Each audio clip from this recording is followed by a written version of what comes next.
عندما يكون النوم سببا للتعب.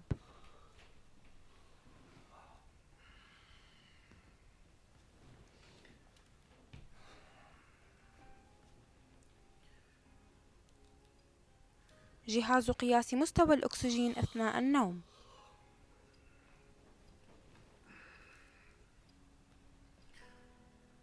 إشباع الدم بالأكسجين وضربات القلب ضمن المستوى الطبيعي. إشباع الدم بالأكسجين وضربات القلب ما زالوا ضمن المستوى الطبيعي.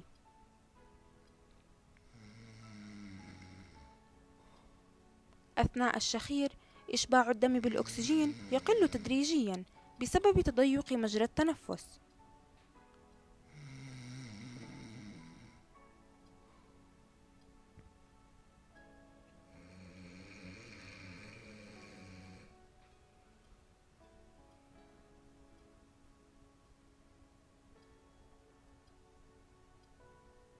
فجأة يتوقف الشخص عن النفس، وبالتالي يتوقف الشخير.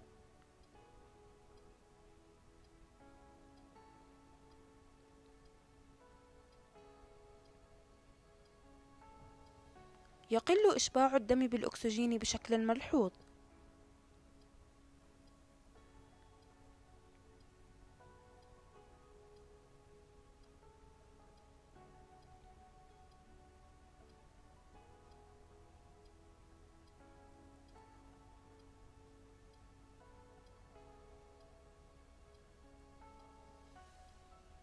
يستمر انخفاض إشباع الدم بالأكسجين حتى تنخفض ضربات القلب بشكل مفاجئ وملحوظ.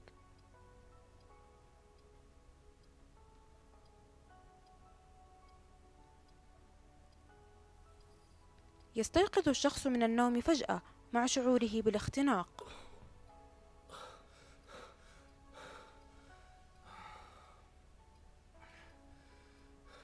ترتفع ضربات القلب كحالة من التوتر.